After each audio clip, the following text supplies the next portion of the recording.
Bismillah, velhamdülillah, vessalatu vesselamu ala Resulillah. Thumma amma ba'du, assalamu alaikum ve rahmetullahi ve barakatuh. Urmattуу жана сүйүктүү бир тууган. Allah tutkan orozоңуздарды кемчиликсиз кабыл кылсын. Бүгүнкү сабагыбыздын темасы biraz оор. Оор дегеним кимдир бирөөгө катуураак тиет. Тема Бикем таби' сыямак. Туткан орозоңузду канчага сатасыз? Же сиз туткан орозоңузду канчага саттыңыз? Кээ биркилер туткан орозосун не вак сатып жиберди. Ушул күнгө чейин, ушул сабак чыкканга чейин көпчүлүгү туткан орозосун сатып жиберди. А сиз канчага сатасыз? Кызыктай тема чын эле. Кантип эле? Туткан орозону бирөөгө сатып болчу эле дешиңиз да мүмкүн. Чын айтканда анча-мынча адамдын оюна келбеген тема. Бирок ошол эле учурда таңзаардан, сухурдан баштап күүгүм киргенге чейин этияттанып туткан орозосун кимдир бирөө оңой эле сатып жиберет. Күндүн ысыгына, ызгарына карабай, үйүнүн мечиттен алыс жакынына, жолдун татаалдыгына карабай жамаатка келип намаз окуп жүргөндөр, атайын жылдап жыйнаган акчасын хажга, умрага сарптап барып келгендер, түйшүк тартып баарын сатып жибергендер да бар. Ооба. Мисалы, биз өткөн сабагыбызда бизде 720 саат убактыбыз бар дедик. Болгону мен саатты гана эсептедим. Бир саатта 60 мүнөт болуп, эгерде мүнөттөрдү эсептей турган болсок, ого эле көп цифра чыгышы мүмкүн.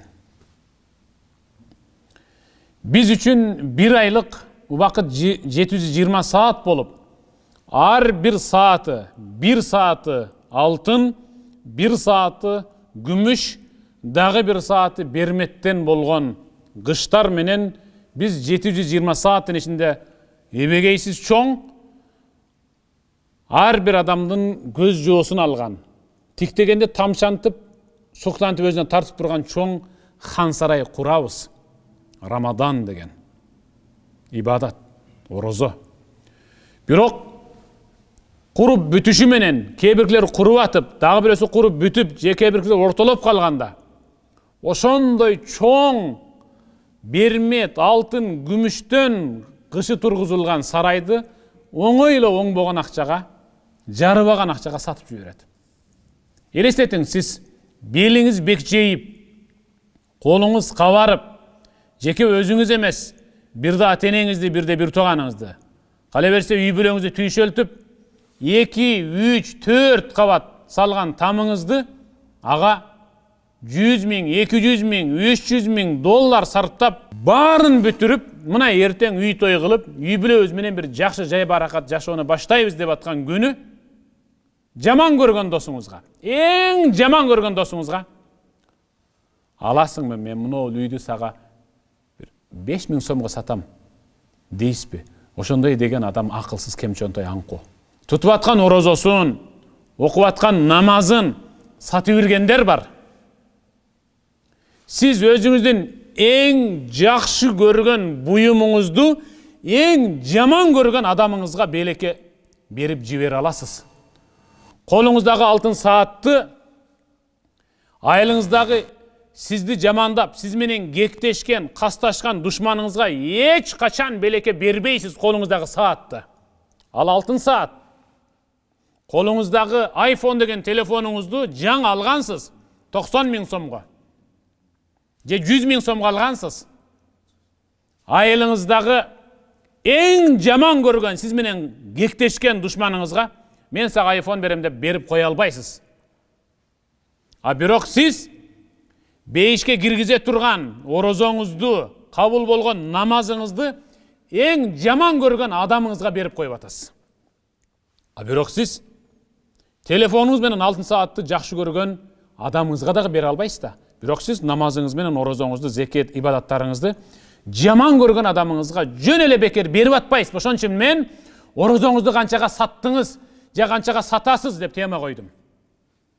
Абу Хурайра Пайгамбарыбыз Мухаммад саллаллаху алейхи ва салламдан риваят кылып айтып атат.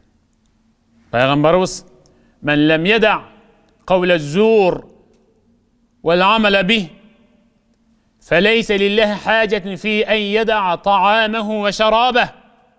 صدق رسول الله. Peygamberimiz aytты. Kim ıyık Ramazan ayda, же болбаса башка айда деле орозо тутуп аткан мезгилде, мейли орозо тутпай жүргөн мезгилде деле жалган сүйлөгөнүн, надандык кылганын, бирөөнүн аркасынан ушак сүйлөп, гыйбат кылып, имиш таркатканын токтотпосо, Аллах Таала анын курсагын ачырып, чаңкап жүргөнүн эч нерсесине муктаж эмес. Бул дегени орозодо бирөөнү жамандоо, шылдыңдоо, шакаба кылуу, гыйбат кылуу, ушак чыгарууда анын эсинде калганы чаңкаганы менен курсак ач калган эле болбосо, туткан орозосунан кымындай да өз үчүн бир пайда жок. Тутулган орозонун, кабыл болгон орозонун баары сиз жамандаган адамга белекке кетип калды, хадия болуп кетти. Сиз жөн эле бирөө үчүн эмгек кылып атасыз. Сиз 1 гектар жерге бак тиктиңиз, укмуш эмгек кылдыңыз, дарыладыңыз, суугардыңыз, алар жетилди, гүлдөдү, эми ушундай шагы бутагы сынайын деп мөмөсүн алды. Ошондо бирөөнү алып келдиңиз дагы, мунунун баардыгын жыйнап, сатып тирилигиң оңдой бер деп кетмениңизди мүрүңүзгө коюп кетип калдыңыз. Бул жакшы кайрымдуулук деңчи. Бирок тутуп аткан орозоңузду кабыл болгонун анда дагы түйшөлүп, түйшүк тартып туттуңуз да сиз. Бирок сиз аны бирөөгө белекке берип атасыз. Ошон үчүн Расулуллах саллаллаху алейхи ва саллам сахабаларынан сурады. Hel tedrune menil muflis. Зыянга учураган, банкротко кабылган инсанды силер ким деп тааныйсыңар? Ким ошол? Банкротко учураган, зыянга кабылган ким деп билесиңер? Сахабалар бир ооздон al-muflis fina. Биздин түшүнүгүбүз боюнча, я Расулаллах, банкрот деп мен ла дирхама лах, ва ла матаа лах, ва ла динара лах. Аллахтын элчиси, соодага киргизген акчасы бир отола тыптыйпыл болуп жок болуп кеткен, же базардагы же үйдөгү соодага даярдап койгон продукциясы же бардык байлыгы өрттөнүп, же сел алып, же уур алып кеткен. Акчадан да кабар жок, товардан да кабар жок. Куржалак калды, алаканын ушалап. Биздин оюбузча банкрот деп ушуну айтабыз.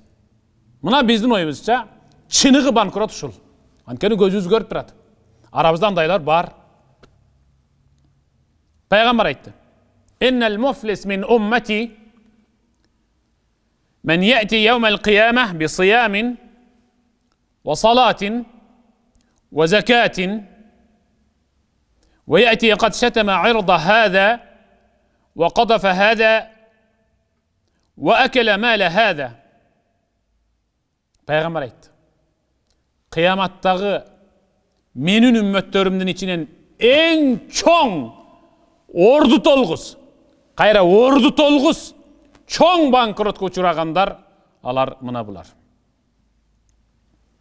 Menin ümmetimden birösü kıyamatta todoy bolgon namaz, orozo, zeket, hac, umra, kayrımdуулuk, nafil namazlar, nafil orozolar aytor anın ibadatının, soğubunun öte çoğunduğunda söz yok. Bardık adamlar ağa tamşanıp beyişke girse uşul giret da ne bir okumuş soğup bay dep tamşanışat. Biroq tek kana oşol bardık adamlar tamşanıp soğubuna suqtanıp durgan adam bul dünyada kimdir birönün abirin bulgagan, dağı birönü sökkön, dağı başkasına domat koygan, jala japkan, dağı bir jetimden je jesirden alı jetpegen alsızdın malın tonop jegen.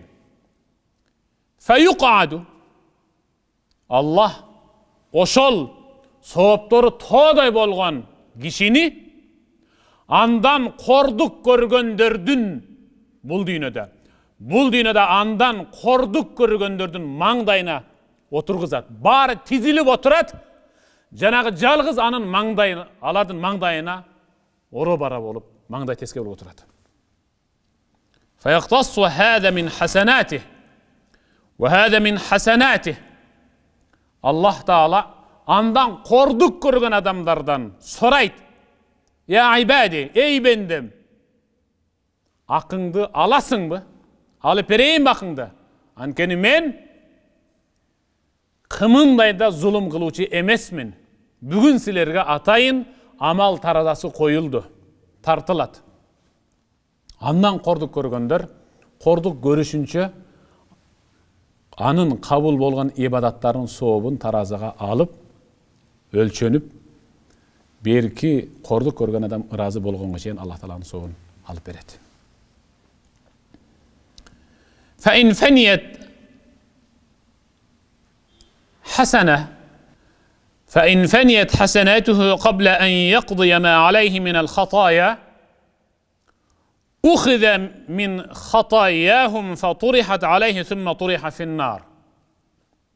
Egerde andan korduk görgöndörgö soğubu jetpey tügönüp kalsa, ağa çeyinkilerge tolukta batıp soğubu tügönüp kaldı, bul jaktagılarga jetpey kaldı soğubu. Allah adiletті. Mına silerge berile turgan soğubu tügöndü. Antkeni mundan korduk görgöndör көп eken alıp bütüp tügöndü. Allah aytat, men adilettümün. Sen razı bolgonga çeyin. Sen al dünyada mundan korduk görgöndün ölçömünçe senin günöңdü alıp munun moynuna taştayım deydi. Munun jelkesine jüktöyüm deydi. Soğubu tügönüp kalgandığı için ukhide min hatayahum andan korduk görgöndördün günöөлөрүнүн bari alınıp tigi kordoğuçu adamdın jelkesine jüktölöt da summa andan keyin turiha finnar anan al tozakka taştaladı. Kagılayın bir tuğan kıyınalıp tüyüşük tartıp tutkan orozoңuz, tüyüşük tartıp okugan namazınız, jana başka kabul bolgan ibadattaryňyz büröөлөрgө жүктөлүp kalıp, alardın günöөлөрü sizge artılıp tozakka düşüp kaludan abaylaň. Oşon üçün orozoňuzdu kançaga sattıňyz je satasız dep tığıma koydum. Jıldap, aylap kütkön orozoňuzdun soğubuna özüňiz ile eçigaly kelin. Tildi tıyalı birinci ile tildi tıyalı. Ova kançalagan adamlar var. Gereli geçki sınalgının mangdayında serialdan serial görüp. Serial görü, bul kino görü, bürönün ayıbın görü degen düşünük. Anda ne degen jaman işler görsetüledi. туткан орозоңузду бирөөгө берип таштабаңчы. Өзү банкротко учурагандар 3 түрдүү болот, 3 эле болот. Сиз ошонун кимисиненсиз өзүңүздү тандаң. Биринчиси аңчы ит. Аңчы ит. Уучулукка уучу эричтип алып, аңчылыкка үйрөткөн ит, ал дайым банкрот болуп кайтып келет. Эч качан курсагын тойгозбойт аңчы ит. Ал банкрот, жашоосунда банкрот болуп жашайт. Кантип? Хада келбу сайд. يلهث ويذهب صيده ويذهب صيده لغيره. Аңчы кекилик атат, кыргоол атат, бөдөнө атат, коён атат.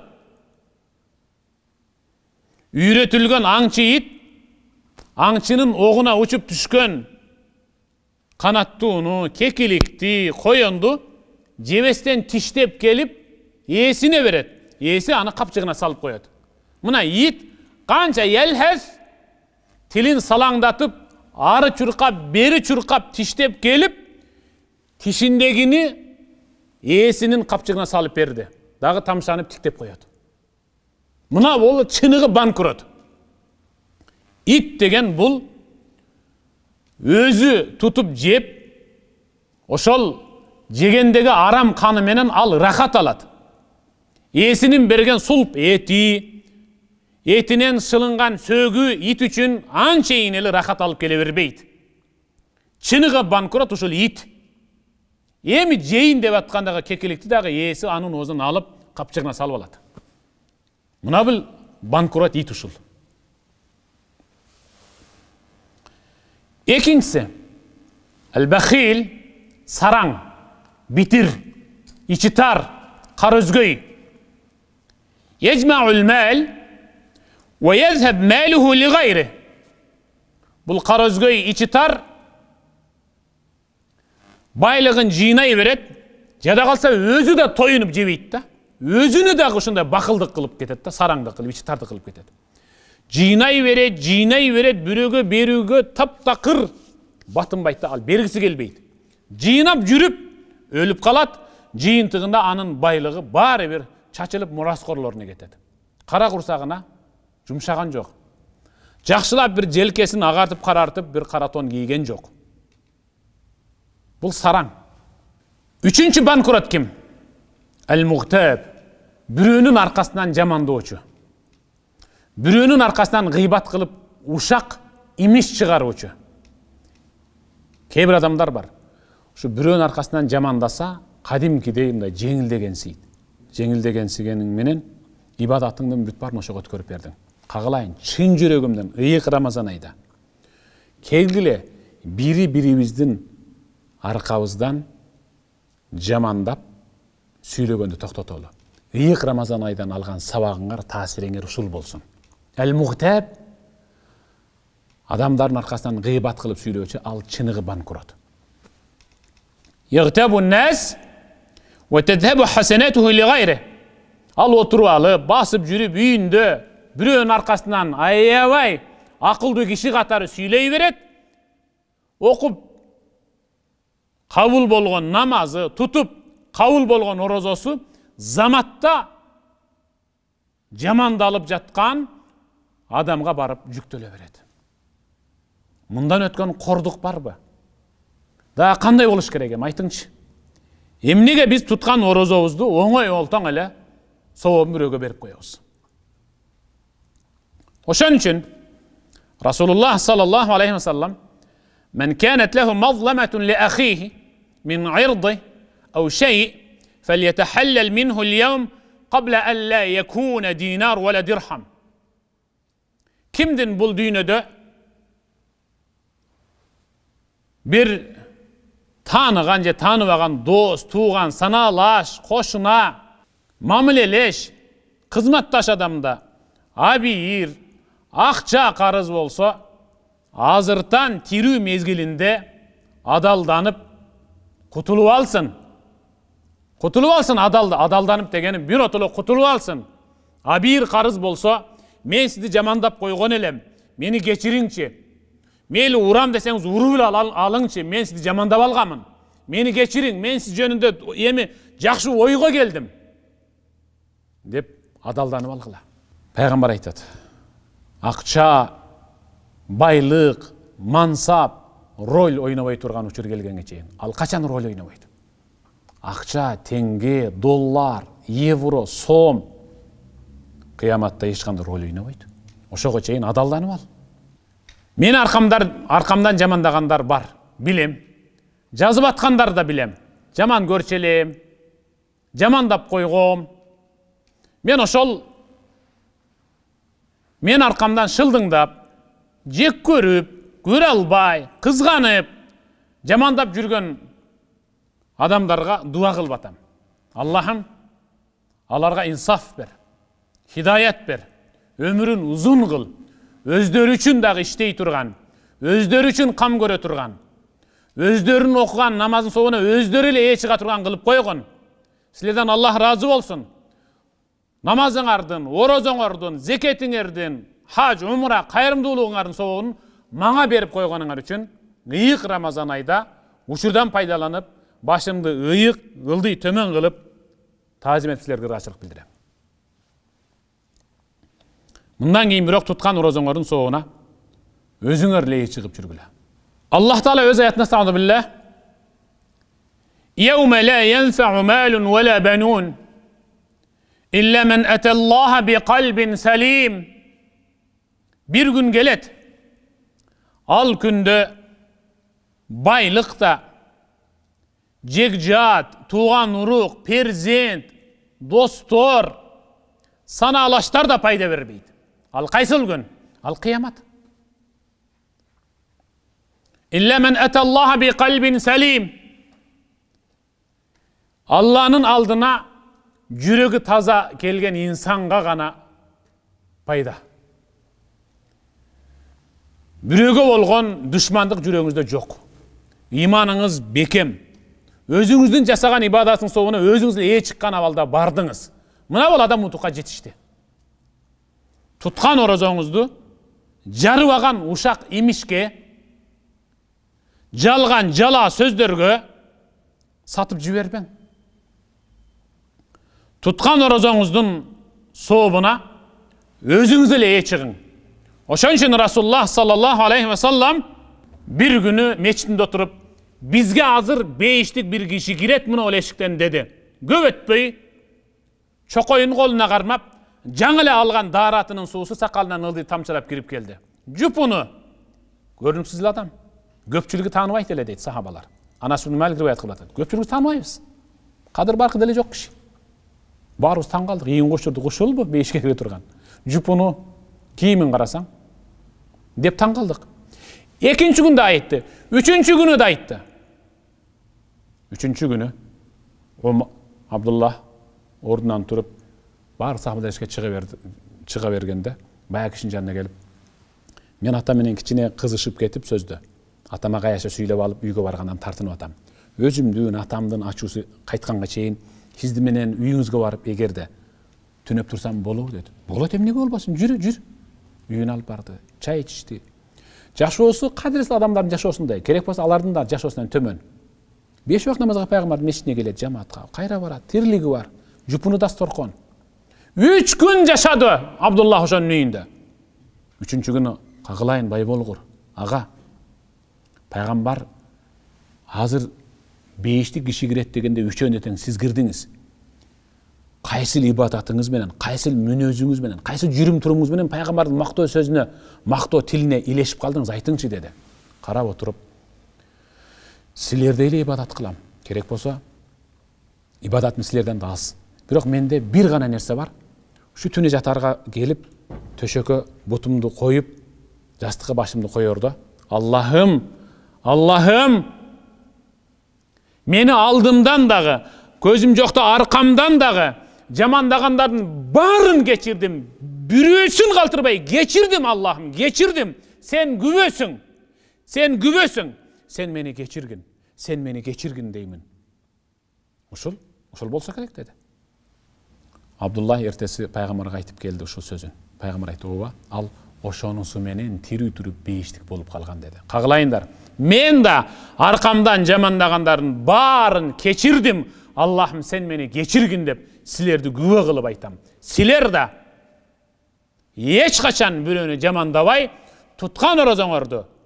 Bol bolan jarbagan özüňör söylegen uşak imiş gıйбатtarga satıp jiberip gele. Assalamu alaikum ve rahmetullahi ve barakatuh.